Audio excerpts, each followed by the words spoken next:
Sometimes, what you lose reveals who you truly are. She was just a temporary secretary.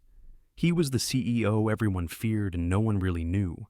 But when Abby Caldwell accidentally left her private diary in the boardroom, Ann Thomas Whitaker, a man grieving a lost love and fighting silent battles at the top, picked it up and read her final line. Everything changed. In that moment, they were no longer boss and employee. They were two souls tangled in truth, betrayal, and choices that could cost them everything. What would you do if someone discovered your most vulnerable thoughts, then asked you to stand beside them in a war they could no longer fight alone? This is not just a story of corporate secrets or forbidden connections. It's about what happens when two people decide to stop disappearing and start telling the truth, no matter the cost. If this story stirs something in you, drop us a comment, share your thoughts, and follow our channel for more stories that speak to the heart. Now, let's go back to the day she lost the diary and everything quietly began. Some things, once lost, feel like they take a part of you with them. For Abby Caldwell, it was just a diary, but it held everything she hadn't dared say out loud in years. The morning light in Seattle crept in, slow, soft as fog, slipping through the slats of the blinds and falling in thin ribbons across Abby Caldwell's modest kitchen table. She wrapped her cold fingers around a chipped blue coffee mug, the one with a faded "World's Best Mom" print, and stared at the steam curling above it. The silence was warm for a moment, before the weight of the day settled back onto her shoulders, heavy, familiar, and unrelenting. It was Thursday, another early shift at Rain and Ridge Partners. Another day of blending in, of keeping her head down, of trying to be invisible but useful enough to stay on the schedule. She rinsed her mug in the sink, glanced toward the bedroom where her daughter was still fast asleep, and quietly grabbed her worn handbag. She double-checked the usual's: phone, keys, inhaler for Maddie, wallet, lip balm, tissues, a crumpled grocery list, a letter from the hospital with a payment plan she still hadn't dared open. And then her hand stilled. The diary. It wasn't there. Abby paused, thinking maybe she'd left it in the living room. But no. She remembered tucking it carefully into her bag the night before, a habit she never broke. The diary was the only thing of her father's she had left, bound in soft brown leather, worn at the corners. The pages smelled faintly of cedar and old ink. He'd given it to her when she turned 18, told her that when life got too heavy to carry in her chest, she could carry it on paper. She carried it everywhere. It was hers, a small piece of stillness in a life that never stopped moving. And now, it was gone. A flutter of panic rose in her throat, sudden and cold. She dumped the contents of her purse onto the kitchen table. Her heart pounded as she rifled through receipts, crumpled tissues, an old granola bar, no diary, nowhere in sight. "Mama," a small voice called from the bedroom. Abby drew a deep breath, pushing the panic back where it came from. "I'm here, sweetheart. Get your socks on. I'll walk you to the bus stop in 5 minutes." She helped Maddie with her backpack, kissed her on the forehead, and stood on the sidewalk watching her disappear down the street with a lump in her throat. Then she turned toward the city. Rain and Ridge's building rose like a sculpture of glass and steel against the soft gray sky. Abby moved through the lobby like a shadow, nodding politely to the receptionist, keeping her coat buttoned up tight. She took the elevator to the 14th floor, the executive floor where everything smelled faintly of lemon polish and something colder, quiet ambition. Her desk was tucked near the side hallway, just outside the conference rooms, a place convenient for errands but far enough from the boardroom to be forgotten. She set her things down gently and opened each drawer, hoping, praying. But her hope dissolved as quickly as it came. The diary wasn't there either. Abby leaned back in her chair, her breath shallow. This couldn't be happening. She couldn't have lost that. She tried to retrace her steps. The day before had been long. She'd stayed late, finishing minutes from a meeting, then printed the client portfolio that Thomas Mr. Whitaker she reminded herself had requested for the next day. She remembered taking a few moments in the quiet conference room when the office emptied out. The late sunlight had come in low through the tall windows, making everything look softer, kinder. She'd pulled out her diary, just for a moment, and wrote down what she couldn't say aloud that sometimes, when she looked at Thomas Whitaker, she saw not power, but pain, that he moved through the office like a ghost among glass, and she wondered what haunted him. And then the printer jammed, and she rushed out without thinking. Her hands turned cold again. That room, the one on the top floor, the glass-walled conference room that only Thomas used now. She wasn't supposed to be in there outside of scheduled meetings, and she certainly wasn't supposed to leave anything behind. She stood slowly, as if her legs no longer trusted her. Through the frosted panel across the hallway, she could see the tall door at the end of the corridor. It was closed now, quiet as a confession. Her breath caught in her chest as she stared at it. What if someone else had found the diary? What if Thomas had? What if he had opened it and read the last line? The one she had written hurriedly, stupidly, vulnerably, just the evening before. Sometimes I think I see in his eyes the same kind of loneliness I carry in mine. She closed her eyes, dizzy with dread. It was just a diary, but it held every unsaid thought, every private fear, every fragile truth she never meant to share. And now it was missing. Possibly read, possibly not. But either way, no longer just hers. She turned her gaze again toward the door of the conference room, her hands trembling against the edge of her desk. It stood silent, locked in its own quiet power, as if holding a secret. And somewhere deep inside her, Abby felt it. Something had changed. What if he read it? The thought echoed louder than her heartbeat. He was the kind of man you only saw from behind a glass wall, composed, powerful, untouchable. But Abby had noticed the cracks. Rain and Ridge Partners was a place of precise lines, tall glass walls, polished floors, brushed steel accents. Every detail was curated, intentional, much like the man who built it. Thomas Whitaker didn't walk through the halls like the other executives. He moved like something apart from the rest, as if the weight of his thoughts kept him a few steps removed from the world around him. People whispered his name in elevators, adjusted their posture when he passed, but no one truly saw him, except, perhaps, Abby. She'd never meant to notice him the way she did.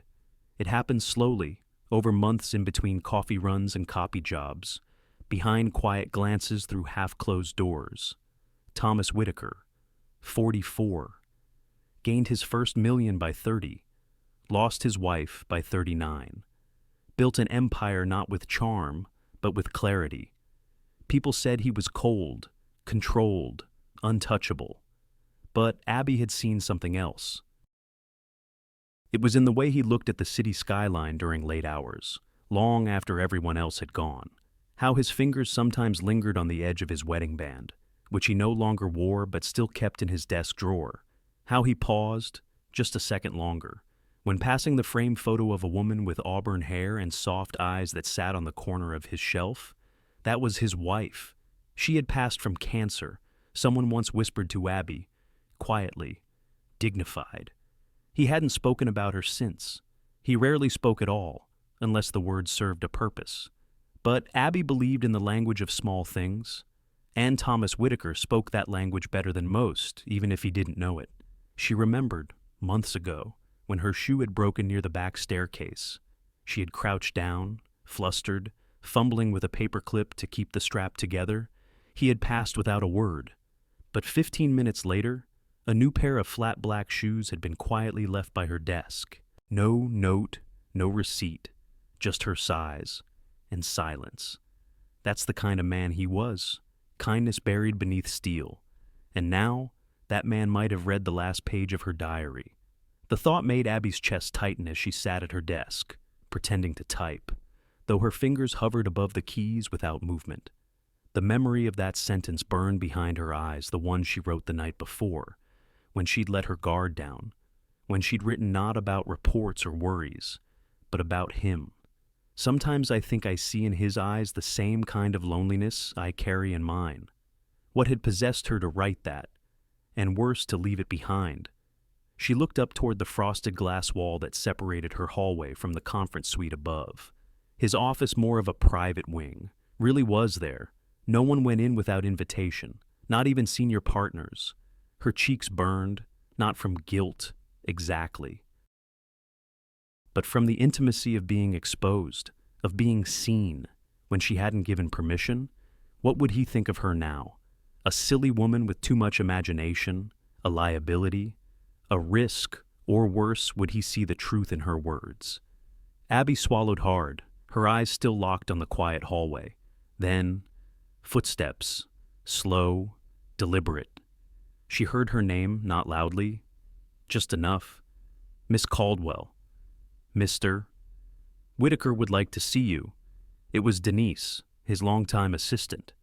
Abby stood up too quickly, her legs stiff from sitting still so long. She smoothed the front of her blouse, hoping her heartbeat wasn't visible through the fabric.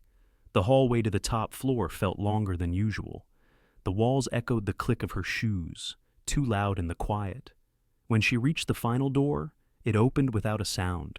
The room was just as she remembered, floor-to-ceiling windows, a long walnut table, polished to a mirror finish, a few modern paintings abstract, muted in color. Everything minimal, everything controlled, except for one thing, her diary. It sat in the center of the table, neatly closed. The leather cover seemed older now, more fragile somehow, like it had aged overnight under someone else's gaze. Thomas stood near the far window, hands in his pockets, his posture relaxed but unreadable. The skyline stretched behind him, gray and silver, streaked with morning clouds. He didn't look at her right away. Abby stayed by the doorway, uncertain whether to speak.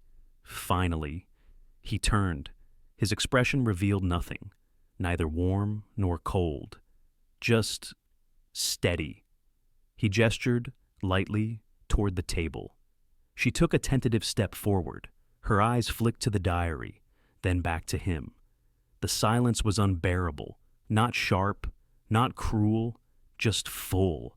Finally, he spoke the words quiet, almost absent-minded. "We'll talk tomorrow. 8 that was all. No reprimand, no questions, no mention of what had been read, or how far." Abby nodded once. She turned, her fingers itching to grab the diary, but unsure if she had permission. But before she could reach for it, he had already walked back toward the window. Dismissed. Back at her desk. She sat motionless for a long while, staring at the screen she hadn't touched all morning. Her thoughts weren't just tangled, they were loud, jostling for space inside her chest. What did that mean? Did he read it all? Just the last page? Did he feel exposed too? Or was this just the beginning of something she hadn't even dared imagine? The screen on her computer dimmed. Still.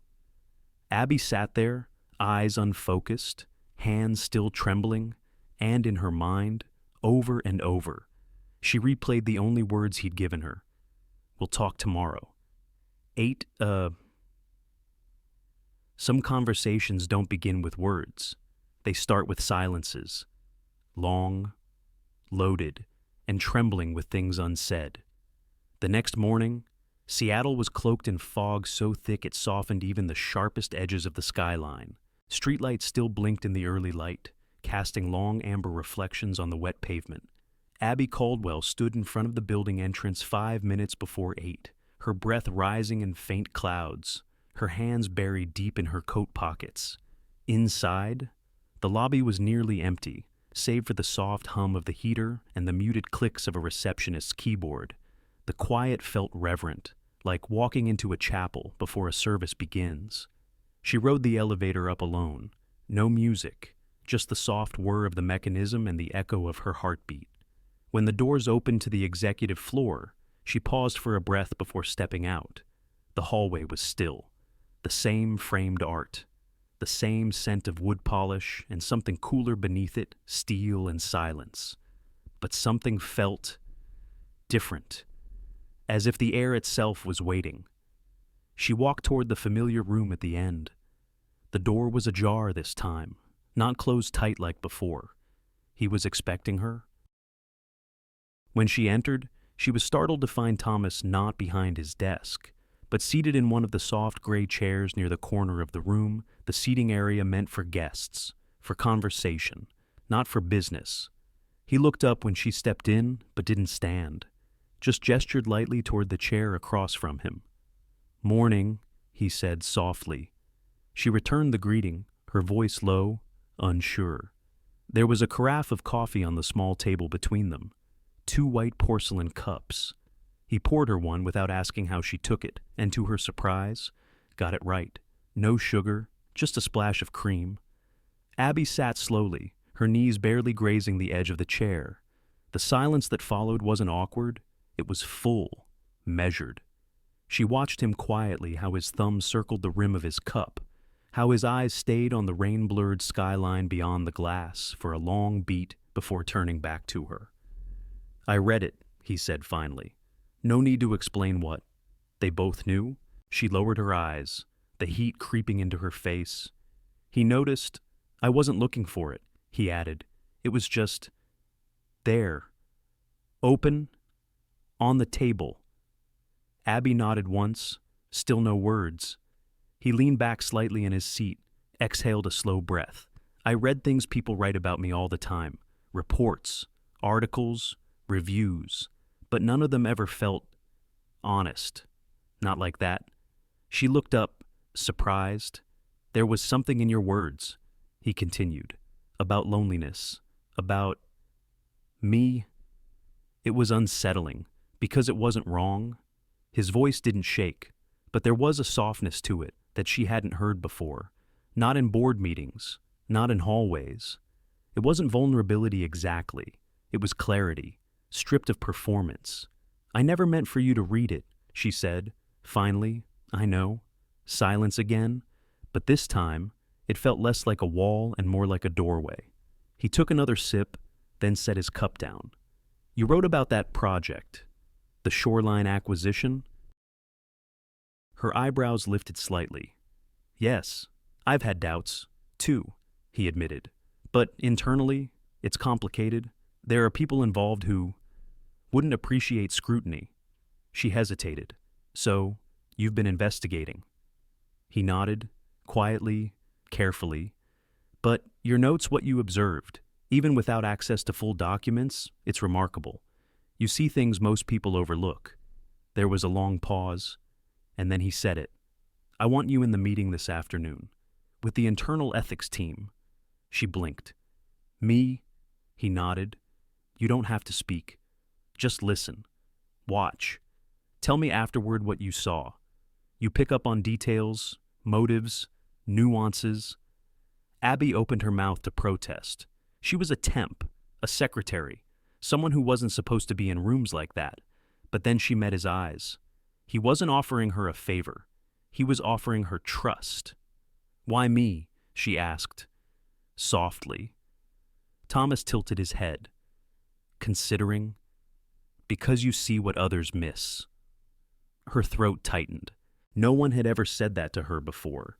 People said she was quiet, efficient, pleasant, invisible, but never this. She nodded slowly, not trusting her voice to hold. He picked up his cup again. "We all hide things," he said, almost to himself. "You hide in your pages, I hide in glass." She looked at him, really looked. The man behind the glass wall was still there, composed, polished, restrained. But this morning, the glass was thinner, more fragile, more human. When she left the room, she didn't walk quickly. She didn't keep her head down.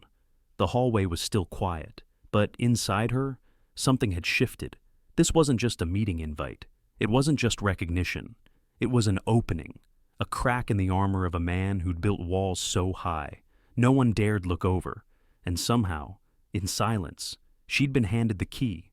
Sometimes, it's not the loud voices that change your life, it's the quiet warnings you almost ignore. By the second week of January, the fog outside the Rain and Ridge building seemed thicker, more reluctant to lift. Inside, The air in the office had changed, too subtle, like the scent of something beginning to burn before anyone notices smoke. Abby felt it in small ways first. A missed good morning from Denise. A pause too long when she entered the break room. The way conversation shifted whenever she walked past the copier. It wasn't overt. No one said anything unkind. But kindness itself began to vanish. She was still doing her work, in fact, more of it than ever. Thomas had given her quiet access to files most temps never saw. She spent evenings reviewing ethics protocols, timelines of acquisitions, inconsistencies in vendor contracts. She found things, patterns, threads, and he listened. He didn't praise her publicly, but in meetings, he'd glance toward her when something matched what she had pointed out in private. He asked her to sit in more sessions, take notes, ask questions never overtly, just enough. Enough to be seen. And being seen, it turned out, came at a cost. It was on a Thursday evening, long after the lights had dimmed and the elevators barely chimed, that Marcus Dean knocked gently on the edge of her cubicle.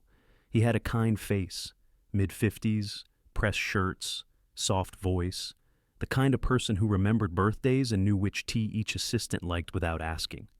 He looked at her for a long moment before speaking. "You've been staying late," he said. Abby offered a tired smile, trying to keep up. He hesitated, then leaned in slightly, voice lower. "You should be careful." The words came out too casually, like a comment on the weather, but there was weight behind them. More than concern, something closer to warning. Abby blinked. "What do you mean?" He looked down the hallway before replying. "You're not the first woman he's pulled into his orbit." The sentence sat between them like spilled ink, dark, irreversible. Abby straightened in her chair. "It's not like that. I didn't say it was," Marcus replied, kindly. "But perception has its own power here. People talk, and talk, sticks." She looked away, throat tight. "I'm just doing the work he asked for." "I know," he said gently. "But someone else used to sit where you're sitting now.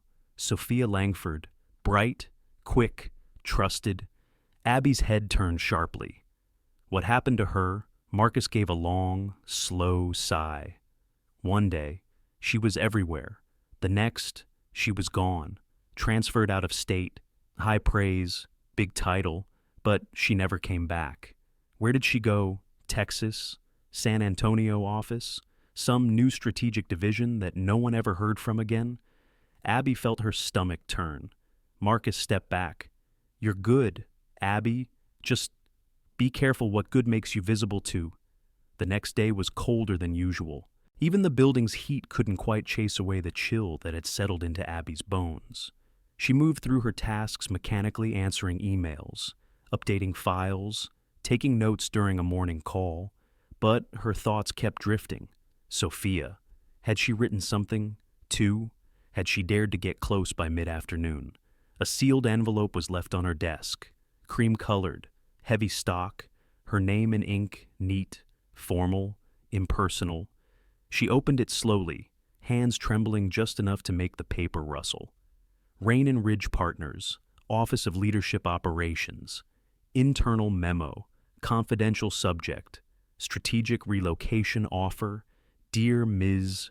Caldwell.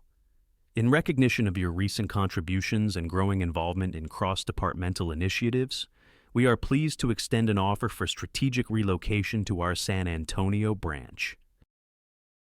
This opportunity includes promotion to Associate Administrative Director, relocation, stipend, immediate start.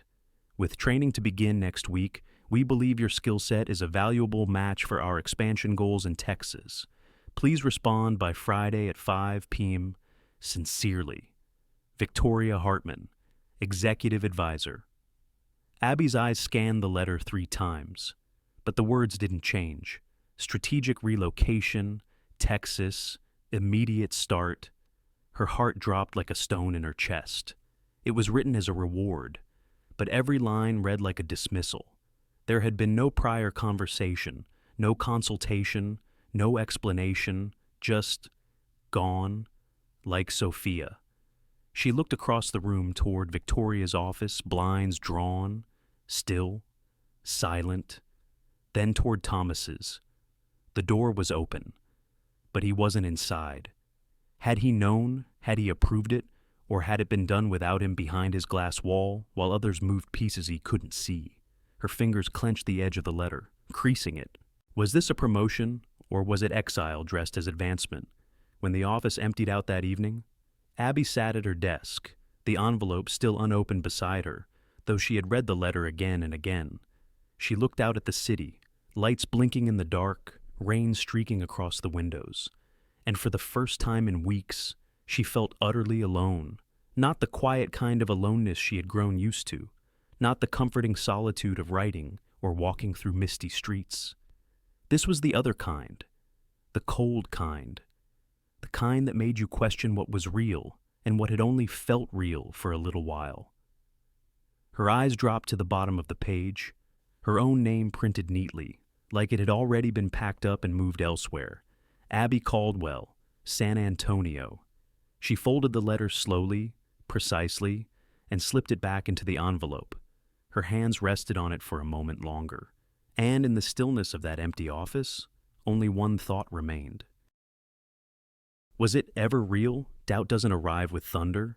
It comes quietly, like mist, and before you know it, you're drowning in it. The envelope sat on Abby's desk like a wound.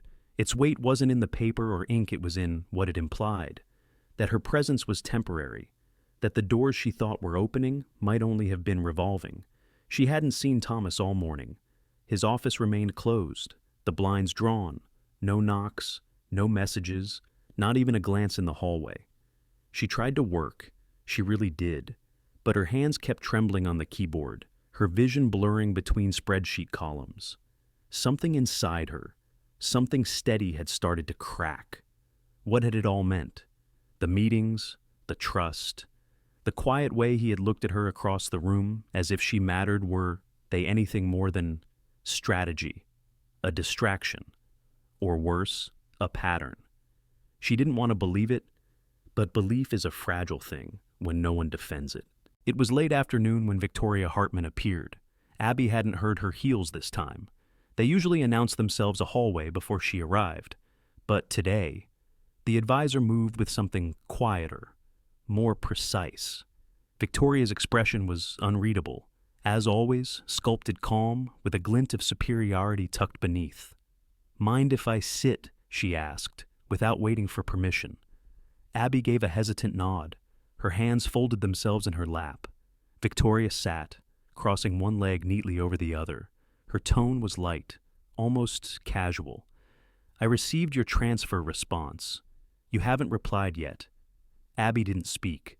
Victoria tilted her head slightly. "You know, Abby, you're not the first." Abby looked up, startled.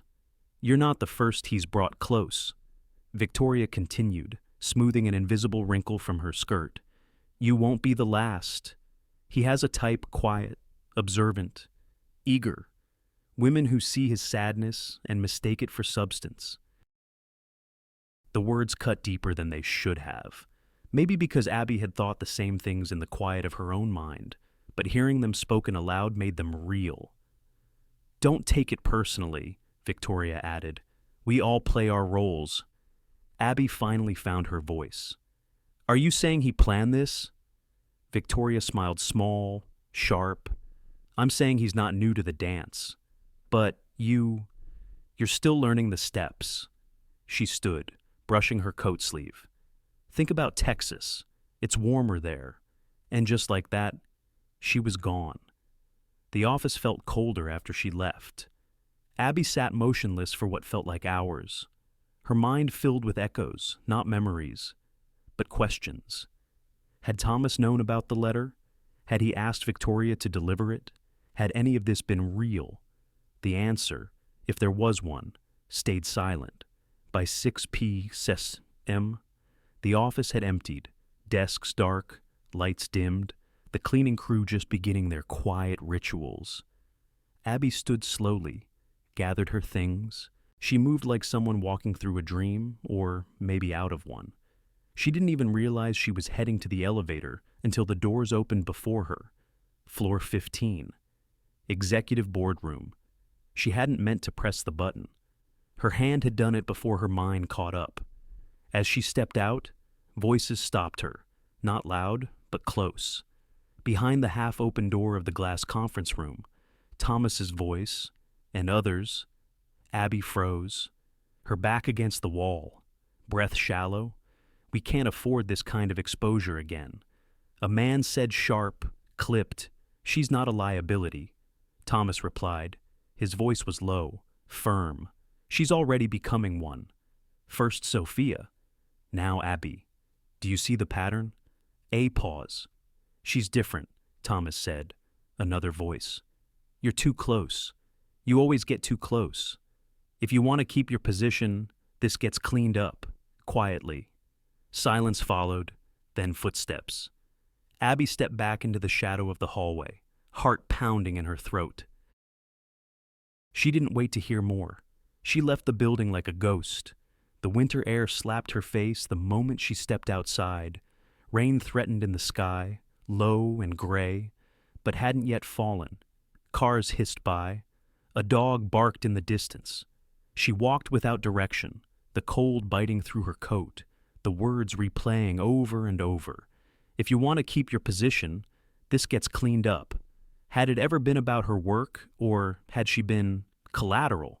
She reached a bus stop, but didn't get on, just sat on the bench, her fingers gripping the cold metal edge, knuckles white. She thought of Maddie, of her mother, of everything she had fought for: stability, dignity, purpose. Was she going to run again? Accept the envelope and disappear like Sophia? She looked down at her bag, at the corner of the diary peeking out. Her father's handwriting still on the first page. "Speak when it's hard. That's when it matters." She stood, not because she had answers, but because she was tired of being pushed into silence. Abby turned around and began walking back, not home, but toward the building she had just left, back toward the office, back toward the truth. Truth doesn't always knock. Sometimes it hides in the walls, waiting for someone brave enough to listen. The hallways of Rain and Ridge were nearly empty by the time Abby slipped back inside. Most of the lights had dimmed to motion sensor levels, casting long, cool shadows along the carpeted floors. The elevator let out a soft ding, but no one stepped out. No one saw her return. Her hands were steady, but her heart wasn't. She knew where she was going, not to her desk, not to Thomas's office, but down 2 flights to a rarely used corridor near IT services. Behind a discreet gray door, half concealed by a cleaning supplies cabinet, was a small room she'd passed once during an office move. It wasn't locked. The internal sound system was housed there, a mix of ancient and modern dusty control boards, fiber optic lines, and touch-screen monitors. This was where all internal audio feeds ran through: conference calls, meeting room backups, intercom systems. She pushed the door open, half expecting an alarm. Nothing, just a hum, soft, mechanical, low. She slipped inside and shut the door gently behind her. The room was cold, the kind of cold that didn't just come from temperature, but from stillness, the kind no one disturbed. Dust clung to the edges of the monitor stands. A single desk lamp cast a cone of yellow light over the main console. Abby sat down slowly, her breath shallow. On the screen, she navigated through the system menu like she had once, long ago, during a temp training week. The backup logs were automated. Every conference room had its own feed. She found the right room, time-stamped 2 hours earlier. Board meeting. She hit play, slipped on the headphones, and listened. At first, only static, a shuffle of papers, a throat being cleared, then Thomas's voice firm, quieter than usual. "We can't move forward with Shoreline until the discrepancies are resolved. This is non-negotiable." Another voice clipped, older. "Do you understand what you're jeopardizing by delaying this? Investors are restless. Expansion requires momentum." Thomas again. "And integrity." A third voice chimed in, lower, smoother. Abby recognized it. Gerald Price. "We're not here to discuss ethics. We're here to talk strategy." Thomas replied colder now.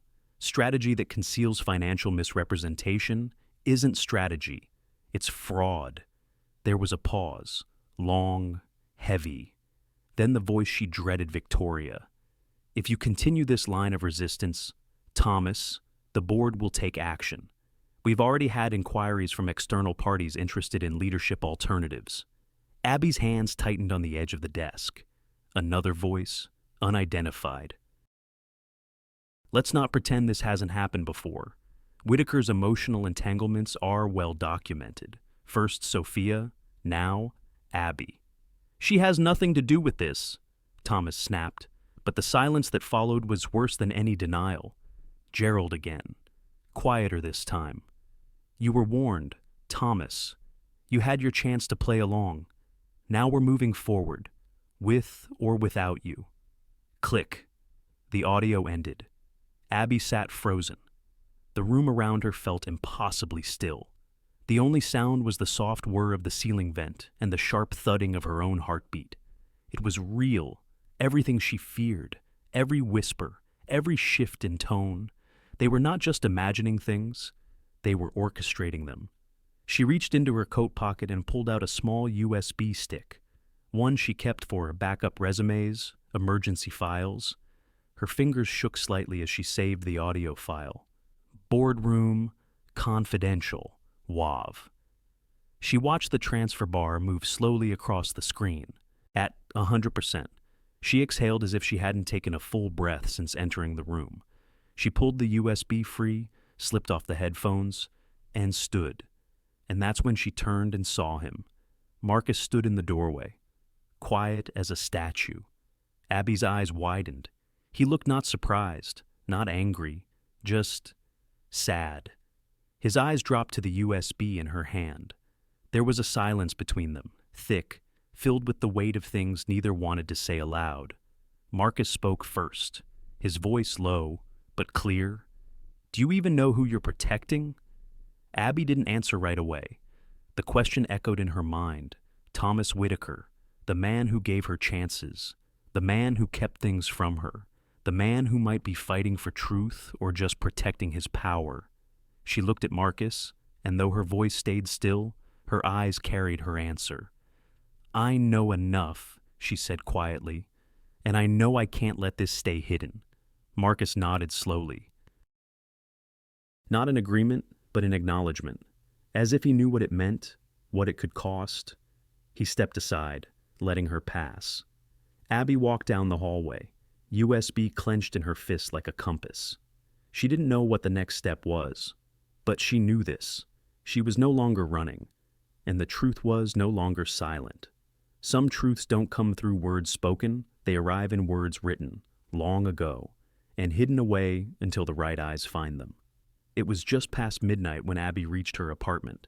The rain had followed her home, quiet but steady, tapping softly against the window panes like a heartbeat trying to be heard. The kind of rain Seattle knew well, gray, gentle, and unrelenting. Maddie was asleep, curled beneath a faded quilt in the next room.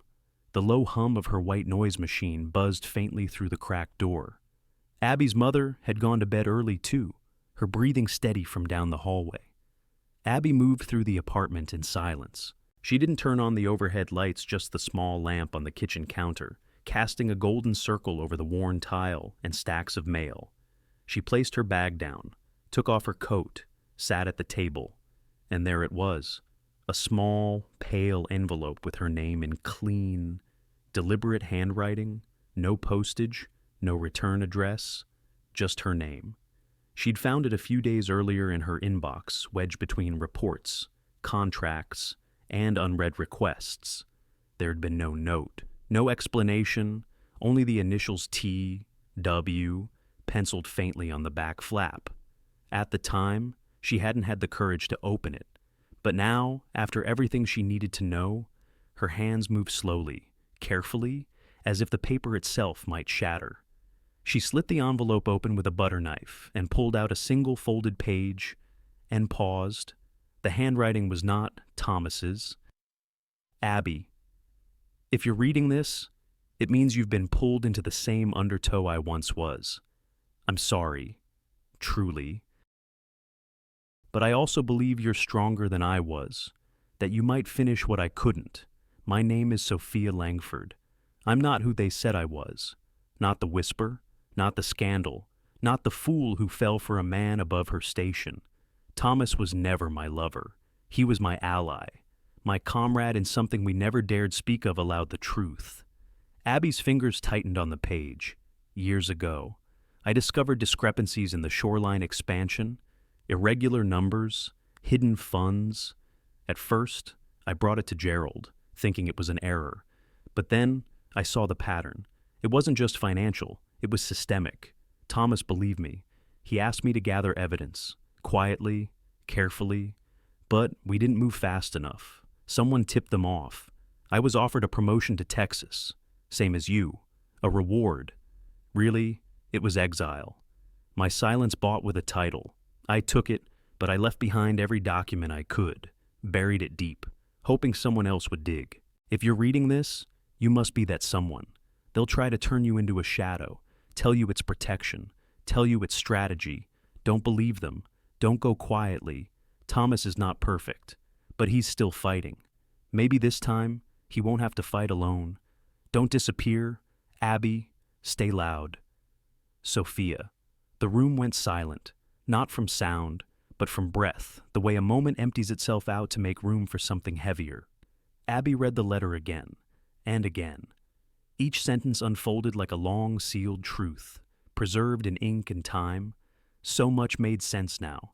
The tension in Thomas's eyes, his refusal to speak ill of Sophia, though everyone else had, the envelope, quietly left. The way he'd looked at Abby not like a pawn or a liability, but like someone he hoped might understand. She wasn't a replacement, she wasn't a mistake, she was a continuation. A thread picked up from the hands of a woman who had refused to vanish without a trace. Abby let out a long, shaky breath. Her fingers trembled slightly as she folded the letter again, more carefully this time, like it had become something sacred. She walked to her bedroom and opened the drawer beside her bed. Inside, beneath a stack of old receipts and expired coupons, was the leather-bound diary, edges worn, corners softened by years of touch. She placed the letter inside the back cover. Then, slowly, she opened to the last page. There, in faded ink, was the last thing she had written. The night she thought everything was coming undone. She picked up a pen, the same one she used every night, a cheap blue ballpoint with a cracked cap, and hovered over the page. No tears came, just breath, slow, certain. She wrote, "This time, I won't disappear, not quietly." She closed the book, set the pen down, and sat in stillness, her hand resting over the cover like a vow. There comes a time when silence becomes complicity, and for Abby, that moment had arrived. The boardroom on the top floor of Rain and Ridge was unusually full that morning. 12 chairs, one long glass table, a skyline behind them wrapped in pale, reluctant light. Abby stood just outside the room with Marcus. Her hands were clasped, but steady. The USB sat in her coat pocket, the diary in her bag, and Sophia's letter tucked carefully between the pages like a talisman. She wore navy today, not black, not gray, a color with quiet strength. The door opened. Inside, the members of the board murmured in low voices. Coffee cups clinked softly. Gerald Price sat at the head of the table, confident. Unreadable. Victoria sat 2 chairs down, legs crossed, fingers moving smoothly over her phone screen. They both looked up at the same time when Abby entered, and their gazes sharpened like cold knives drawn from velvet. Thomas was already in the room. He didn't greet her with a smile, no reassuring nod. He didn't need to. His presence alone, calm and immovable, was enough. He stood beside the empty chair next to his, the one she now knew was meant for her. Abby took it. Marcus remained standing behind her, a quiet sentinel. The meeting began. Standard greetings, agenda points, a performance of professionalism. Then Thomas spoke only a few words. "There are items that have come to light." Abby will present them. Every head turned, some surprised, some skeptical, but Abby didn't flinch. She reached into her bag and placed the USB on the table, then the diary, then a printout of Sophia's letter. This recording, she said, was taken from the internal sound system during a closed-door meeting between several members of this board and Mr. Whitaker. A pause. A few brows rose. Contained in it, she continued, is clear evidence of manipulation, coercion, and financial misconduct being concealed under the guise of expansion. Gerald leaned back in his chair. And where? Exactly. Did you obtain this? Abby met his eyes. From your own system? You were careless. A murmur rippled across the room. Victoria spoke next, her voice smooth as glass. This is highly irregular. She's a temp. Abby didn't blink. Until I became a witness.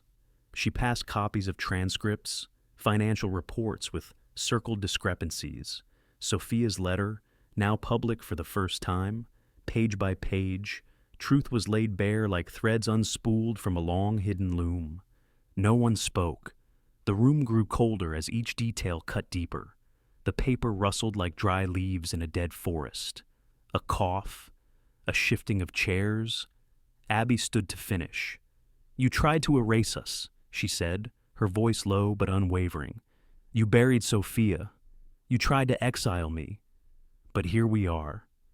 She stepped closer to the table, fingertips grazing the cover of her diary. We're the ink that doesn't wash away. The silence that followed wasn't emptiness. It was impact. Victoria folded her arms. This is theater. Abby turned toward her. Then let the facts take the stage. Thomas finally stepped forward. He didn't look at Gerald or Victoria, only at the rest of the board. I didn't authorize her actions, he said, but I stand by them, fully. A few heads nodded. Gerald's face darkened. You've made a mistake, he said, both of you. Thomas responded evenly. No, we corrected one. The vote came next, quick, quiet, 9 members, one by one. Gerald suspended, pending formal investigation. Victoria placed under review. No shouting, no outbursts, just the sound of power shifting quiet as snowfall. The meeting adjourned. No one lingered. Gerald gathered his briefcase slowly, as if the weight of it had doubled. He didn't look at Abby as he passed her. Victoria paused near the door, her mask still perfect. She leaned in slightly. You won this round. Don't get comfortable. Abby met her gaze, calm, unmoved. I'm not looking for comfort, just truth. Victoria left. The room emptied, bit by bit, and then it was just Abby and Thomas. He turned to her, eyes thoughtful. Thank you, he said. She shook her head gently. It was overdue. He offered a small, tired smile. And now, he looked around at the empty seats, at the silence left behind. We rebuild. Some people chase titles. Others earn them when they stand for what matters. The next morning, Abby arrived at Rain and Ridge just before sunrise. The building, so often wrapped in sterile stillness, felt different now. Not louder, just less hollow. Like it had taken a breath. Like something had finally been named, and in the naming, released. The glass doors hissed open. She stepped inside. No fanfare, no applause, just the quiet click of her heels on polished floors, the familiar hum of lights warming up, and the scent of coffee already drifting from the break room. She liked it that way. Let the world move on. Let healing begin in small, unspoken ways. Thomas found her an hour later.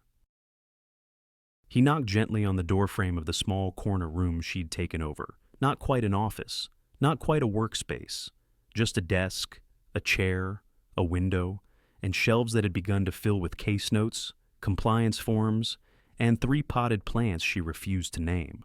Got a minute? He asked. She nodded, setting down her pen. He stepped in and closed the door behind him. For a moment, they didn't speak. There was no rush now, no ticking clock. Just a moment, shared by 2 people who had survived the storm together. Then he placed a folder in front of her. Board approved it this morning, he said. Unanimous vote. Abby raised an eyebrow.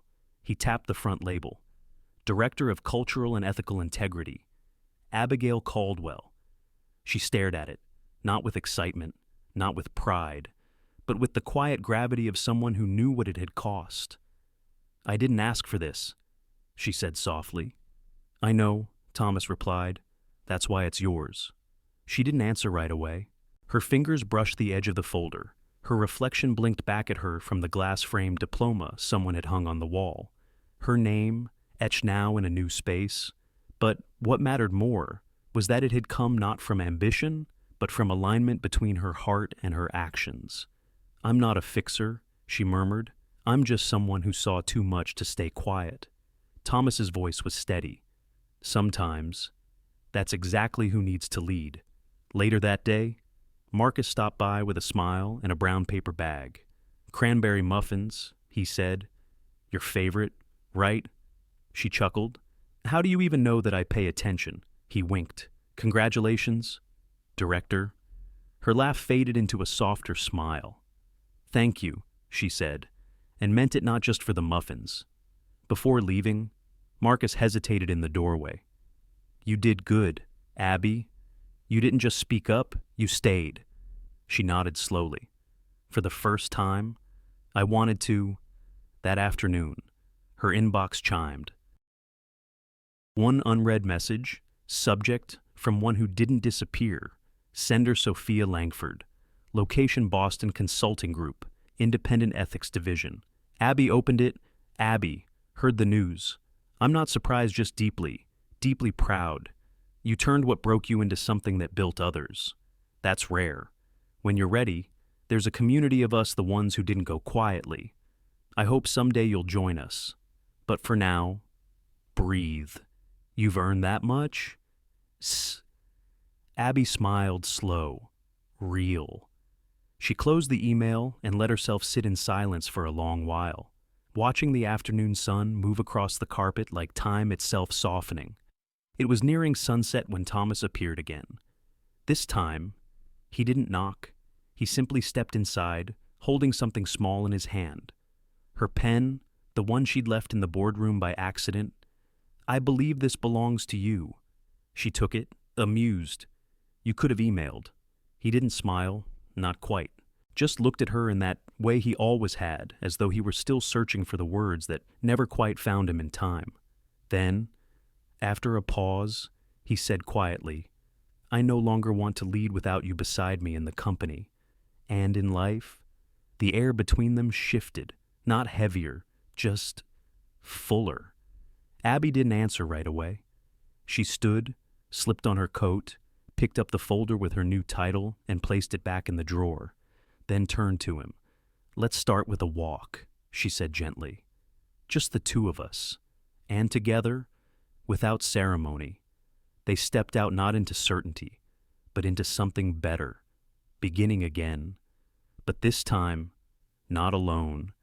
Every story has an end, but the ones worth remembering always leave room for a new beginning.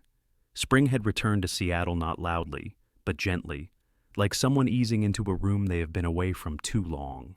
The air was soft again. The rain had thinned to a lazy drizzle.